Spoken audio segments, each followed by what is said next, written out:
जय श्री कृष्ण दोस्तों, कैसे हो आप। आशा करता हूँ आप और आपके परिवार में सभी खुश होंगे और स्वस्थ होंगे। आज की जो वीडियो है दोस्तों, ये बहुत ही ख़ास होने वाली है। जो मेरा अपना अनुभव है, आज के ज़माने में हर किसी के घर में कोई ना कोई किसी बात से तनाव और क्लेश, घर में लड़ाई झगड़े मैक्सिमम एक घर को छोड़कर हर घर में पड़े ही रहते हैं।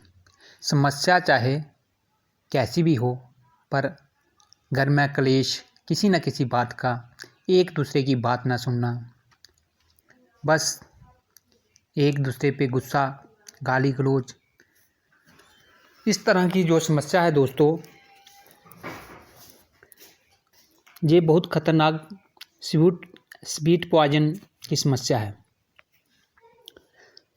हम चाहे कितने भी तरक्की पा लें, जब तक हमारे घर में सुख शांति नहीं बनी रहेगी, आपस में प्रेम भाईचारा नहीं रहेगा, तब तक हमारी सारी तरक्कियां, हमारी सारी मेहनत निष्फल है।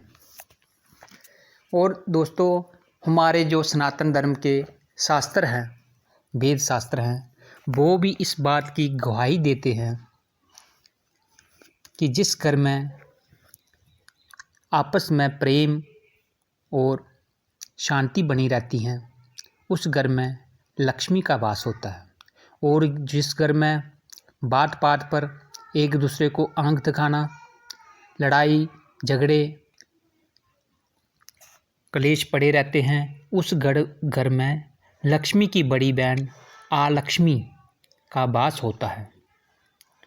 तो दोस्तों, आज मैं आपको जो विधि बता रहा हूँ, इस विधि को करने से मात्र 9 दिन, इस विधि को करने से 1 साल भर लक्ष्मी की जो बड़ी बहन है आलक्ष्मी, वो आपके घर के अंदर प्रवेश नहीं कर पाएगी और आपके घर में 1 साल भर तक इस विधि का प्रभाव रहेगा और लक्ष्मी का वास आपके घर में रहेगा। आपके घर का जो भी लड़ाई झगड़े, क्रोध, बिना किसी बात के गुस्सा, कलेश जो पड़े रहते हैं, वो जड़ से ख़त्म हो जाएंगे। फिर आप अगले साल फिर दोबारा इसके 9 दिन आप इसका प्रयोग करें। और ये बहुत ही एक उपयोगी विधि है दोस्तों, करके देखें आप। वीडियो सुनने से कोई लाभ नहीं होता, तो आप इसको करें और फ़ायदा देखें और लाभ उठाएं। दूसरों को भी करवाएं जिनके घर में लड़ाई झगड़ा, एक दूसरे की बात नहीं सुनते, हर टाइम किसी ना किसी बात पे लड़ाई झगड़ा रहता है, घर में कोई बरकत नहीं, पैसे तो आते हैं लेकिन उनका कोई पता नहीं चलता। आप दुकानों में से घर का अपने किचन के लिए कितना सामान लाते हो, चीनी पत्ती, पर उनका पता नहीं चलता, वो इतनी जल्दी ख़त्म कब हो जाती हैं। तो इस तरह की जो बेबरकती होती हैं, वो दरिद्रता आपके घर में वास कर चुकी होती है दोस्तों। इस विधि से जो लक्ष्मी की बड़ी बहन दरिद्रता, उसे आलक्ष्मी भी कहते हैं, उसको बाहर निकालने की ये पूर्ण और सटीक विधि है। ये एक दोस्तों वैदिक विधि है, ये ग्रामीण मंत्र नहीं है और ना ही शाबर मंत्र है, ये वैदिक मंत्र है। और जो हमारे वैदिक मंत्र होते हैं दोस्तों, वो पूर्ण शक्तिपूर्ण होते हैं, इसमें कोई हेर फेर नहीं होता है। इसका जो मंत्र है वो बहुत छोटा सा मंत्र है दोस्तों, शायद आप इसको पहले से जानते होंगे, लेकिन जो मैं इसकी विधि बता रहा हूँ, आपने इसी विधि के अनुसार 9 दिन तक सिर्फ आपके रोज़ सुबह सिर्फ आपके 15 मिनट लगेंगे। आप 9 दिन देखकर घबराना शुरू ना हो जाएं कि 9 दिन तक कौन करेगा, सिर्फ आपके 15 मिनट लगेंगे। और जो ये क्रिया है दोस्तों, आपको सूर्य चढ़ने से पहले ही करनी है, सूर्य चढ़ने से पहले, सूर्य उदय होने से पहले। इसमें आपका क्या क्या सामान लगेगा दोस्तों, पहले आप सामान के बारे जो आपका, इसमें आपको एक मिट्टी का घड़ा लगेगा, मिट्टी का कलश, जो मिट्टी का कलश होता है दोस्तों, एक बो लाना है आपने, और 9 लाने हैं आपने पान के पत्ते, और 9 आम के पत्ते। 9 आम के पत्ते आपने क्या करना दोस्तों, सबसे पहले 9 पत्ते आपने आम के जो पान के लाने हैं वो बिल्कुल साफ़ हों, डंडली के साथ, डंडली सहित आपने 9 पत्ते पान के लाने हैं दोस्तों। वो आपने पहले ही दिन लाने हैं, रोज़ नहीं लाने हैं दोस्तों। 9 पत्ते लाकर ऐसे पत्ते लाने हैं जो पूर्ण रूपेण से हों, खंडित ना हो, कोई उसको चीरा फाटा ना हो, उसमें पूरा स्वस्थ पत्ता हो। ऐसे पत्ते लाकर दोस्तों आपने अपने उत्तर की ओर जो आपका पूजा रूम है, उस पूजा रूम में एक चौकी लगाएं। उस चौकी पर दोस्तों एक लाल रंग का कपड़ा बिछाएं। अगर आपके पास चौकी नहीं है तो कोई बात नहीं, आप कोई थाली ले सकते हो, कोई प्लेट ले सकते हो। उस पर लाल रंग का कपड़ा बिछाकर दोस्तों उस पर आपने जो 9 पत्ते हैं, पहले आपने 9 पत्तों पर ओम ऐं ह्रीं क्लीं चामुंडाय बिचे। हर पत्ते पर दोस्तों आपने ये मंत्र लिखना है, ओम ऐं ह्रीं क्लीं चामुंडाय बिचे। फिर उन पत्तों को आपने ऐसे पत्तल जैसी बनाकर गुलाई में रख देना है। ऐसे पत्ते के साथ पत्ता मिलाकर गुलाई की तरफ रखकर, पूरा एक गुलाई की तरफ रखकर एक पत्तल जैसी बन जाए। फिर बीच में सेंटर में अपना दोस्तों काले तिल की ढेरी लगानी है, एक मुट्ठी। उस पर दोस्तों आपने सूखा नारियल को आपने उसको आंखें लगानी है। पहले पूरा काला करना है, वो पूरा काला करके उसको जो लाल हनुमान को जो हम सिंदूर लगाते हैं उससे उसकी आंखें बनाएं, और उसको स्थापित करना है माता काली मानकर, माता दुर्गा मानकर, जिस भी माता की आप पूजा करते हो, माता वैष्णो की करते हो। तो इसमें थोड़ा सा भेद है कि दोस्तों अगर आप वैष्णो माता को पूजते हैं या दुर्गा माता को पूजते हैं तो फिर उस जो खोपा है सूखा हुआ उसको काला नहीं करना, सिर्फ उसकी लाल आंखों का निशान बनाना है, एक तिलक लगाना है, एक आंखों का निशान बनाना है माता का। अगर आप काली माता के उपासक हो, काली माता की पूजा करते हो तो फिर उसको बिल्कुल काला करना है। तो अगर और किसी माता की आप इष्ट देवी आपकी दुर्गा है, वैष्णो माता है, नैना देवी हैं, जो भी हैं, सब शक्ति तो एक ही है, नाम अलग अलग होते हैं। तो इस तरह से उसको स्थापित करके दोस्तों चावल पुष्प चढ़ाएं उस पर, और माता से प्रार्थना करें, हे माता, हमारे घर का जो भी कलेश है, लड़ाई झगड़ा है, दरिद्रता का जो वास हो चुका है, इसको ख़त्म करो माता, और अपना लक्ष्मी रूप में हमारे घर में प्रवेश करो। इतना कहकर प्रणाम करें। फिर जो आपके पास जो मिट्टी का जो घड़ा है दोस्तों, जो कलश है, उसको अपने सामने रखें। उसके बाएं ओर जहाँ पे आपने सूखा हुआ नारियल रखा है, उसके बाएं ओर बगल में एक चावल की मुट्ठी रखें। उस पर उस घड़े को रखें, जो मिट्टी का घड़ा है, कलश है, उस पर रख कर दोस्तों उसमें आप जल डालें। उसमें 7 जगहों का जल डालें। आप 7 नलकों का जल भी डाल सकते हैं, 7 बोलियों का भी, जैसे भी आपको समय स्थिति के अनुसार मिलता है वैसे ही आप उसमें 7 जगहों का पानी डालें। फिर आप उसमें गंगा जल डालें।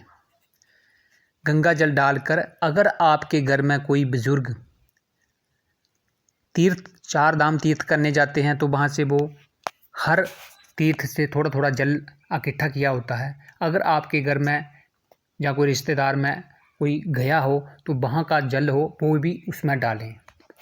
फिर उसमें दोस्तों एक सवारी डालें और 2 सिक्के पैसे 1 रुपया के 2 के जो भी 2 सिक्के डालें उसमें, और उसमें थोड़ी तुलसी की मिट्टी डालें, थोड़ा सा उसमें कुमकुम डालें, थोड़ी उसमें हल्दी डालें, लौंग इलायची और सौगी डालें।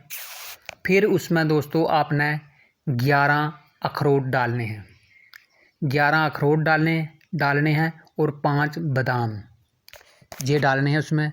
फिर उसमें 9 पत्ते आम के, बिल्कुल साफ पत्ते, कोई उनको सुराग ना हो, कोई उसमें कटबद्ध ना हो, चीरा फाटा ना हो, बिल्कुल स्वस्थ बिल्कुल साफ पत्ते।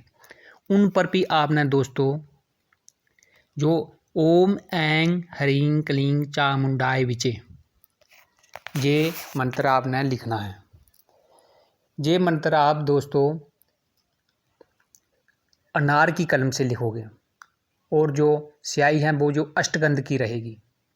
अष्टगंध की स्याही से आपने जो पान के पत्ते हैं उन पर भी लिखना है और इस पर भी लिखना है, अनार की कलम से लिखना है। अच्छा, जब ये पत्ते आपने डालने हैं दोस्तों, इस बात का आप ख़ास ध्यान रखें कि वो जो आपने मंत्र लिखा है वो पत्ते के अगले भाग पर लिखें, ताकि वो पानी में डालते हुए वो मिट ना जाए जो आपने मंत्र लिखा है ओम ऐं ह्रीं क्लीं चामुंडाय विचे। तो इस तरह से उसमें ये डालकर दोस्तों ऊपर से एक कोली में या किसी एक डूने में चावल डालकर उस पर रखें और ऊपर एक नारियल को पहले मोली लपेटें। फिर उसको अगर लाल चुनरी आपके पास है तो उसको वो लपेट कर उसके ऊपर रखें। फिर दोस्तों उसके ऊपर चावल पुष्प चढ़ा दें, उसको प्रणाम करें, मन ही मन सारे तीर्थों का प्रणाम करें उन तीर्थों को। जो कलश है उसमें सभी तीर्थों का अपने बाएं हाथ में चावल लेकर चावलों में थोड़ा हल्दी मिलाकर रंग दे दें और गंगा जमुना सरस्वती सारी जो भी आपको जितने भी नाम आते हैं, जितने भी समुद्र तीर्थों के, तो उनका नाम लेकर आप उन पर चावल डालते जाएं और मन ही मन प्रार्थना करें कि हे तीर्थराजो, हे गंगा देवी, हे जमुना सरस्वती, इस कलश में आके अपना वास करो। फिर इतना करने के बाद उस कलश को धूप करें, अगरबत्ती करें और जो सूखा नारियल है दुर्गा का रूप समझकर उसको भी धूप अगरबत्ती करें। फिर आप अपनी साधना जो मैं आपको मंत्र बता रहा हूँ इसकी आपने दोस्तों मात्र 5 माला का जाप करना है। मंत्र क्या है? मंत्र बहुत छोटा सा है। ओम देहि सुहाग्यम आरोग्यम देहि मैं परमम सुखम रूपम देहि जजम देहि जशो देहि दिवशो जेहि देहि सोवाग्यम आरोग्यम देहि मैं परमम सुखम रूपम देहि जजम देहि जशो देहि दिवशो जेहि देहि सुवाग्यम आरोग्यम देहि मैं परमम सुखम रूपम देहि जजम देहि जशो देहि दिवशो जेहि देहि सौभाग्यम आरोग्यम देहि में परमम सुखम रूपम देहि जजम देहि जशो देहि दिवशो जेहि। इस मंत्र का दोस्तों आपने जाप करना है 5 माला। मंत्र को आप अच्छी तरह से सुन लें, नहीं तो आप ये मंत्र दुर्गा सप्तशती जो किताब होती है उसमें भी ये मंत्र दिया हुआ है। बहुत सारी जो हमारी धार्मिक पुस्तकें होती हैं उस पर भी ये मंत्र दिया हुआ है। देहि सौभाग्यम आरोग्यम देहि मैं परमम सुखम रूपम देहि जयम देहि जशो देहि दिवशो जेहि देहि सौभाग्यम आरोग्यम देहि मैं परमम सुखम रूपम देहि जयम देहि जशो देहि दिवशो जेहि। दोस्तों 5 माला इस मंत्र का जाप करके हाथ में जल लेकर माता रानी के चरणों में अर्पण करें और अपने आसन के नीचे जल डालकर 3 बार ओम विष्णुवे नमः, चौथी बार ओम शक्राय नमः कहकर अपने आसन को उल्टा हटा दें, वहाँ से जहाँ उल्टा कर दें। इस तरह से दोस्तों आपकी कोई 15-20 मिनट लगेंगे। 9 दिन तक आपने ये साधना करनी है। 9वें दिन दोस्तों आपने ये सारी सामग्री जो है, जो खोपा है, जो वो सारा जल प्रवाहित कर देना है। और भोग के लिए दोस्तों आप कोई भी मिठाई रखें माता रानी के आगे। आप लड्डू रख सकते हैं, बर्फ़ी रख सकते हैं, सौगी रख सकते हैं। जो भी रोज़ सुबह नहा धो के धूप अगरबत्ती चावल पुष्प चढ़ाने हैं। जो खोपा अपना माता दुर्गा का, माता काली का स्वरूप माना है, तो उसको धूप अगरबत्ती दिखानी है और चावल पुष्प चढ़ाने हैं। भोग के लिए आप कोई प्रसाद रख सकते हो अपनी समय स्थिति के अनुसार। जो कलश है दोस्तों 9 दिन तक करने के बाद, 9 दिन के बाद आप छोटी छोटी कंजकें, 9 कंजकें अगर आपको ना मिल पाएँ तो 9 कंजक, लेकिन फिर भी आपको 9वें दिन क्या करना है, 1 माला का इसका हवन करना है।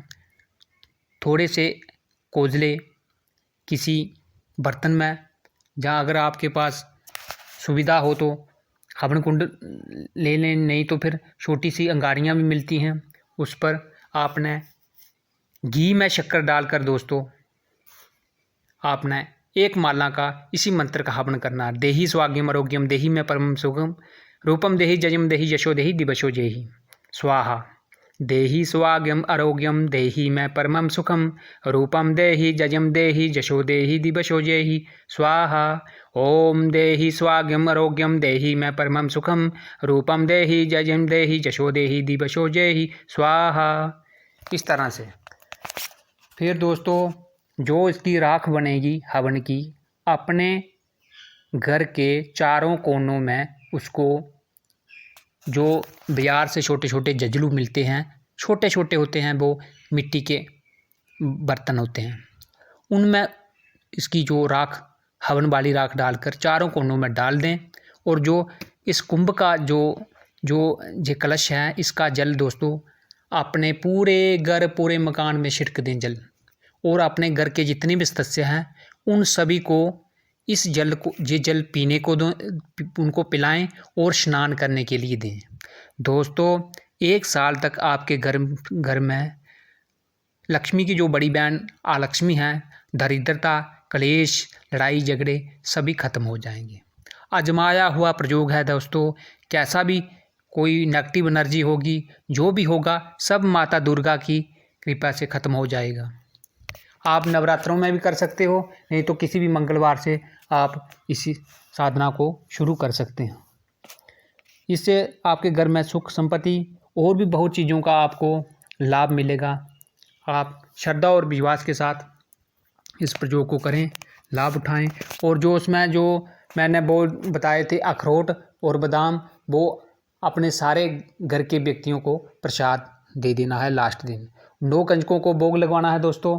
अगर आपको नहीं मिल सकती तो जितनी भी आपको छोटी छोटी लड़कियां मिलती हैं उनको आप पूजन करें कन्या का। तो बाकी आप ऐसे ही कन्या जो आगे पीछे रिश्तेदारों मोहल्ले में, ऐसे ही उनको पूड़ी कड़ा दे दें या कुछ खाने के लिए उनको दे दें।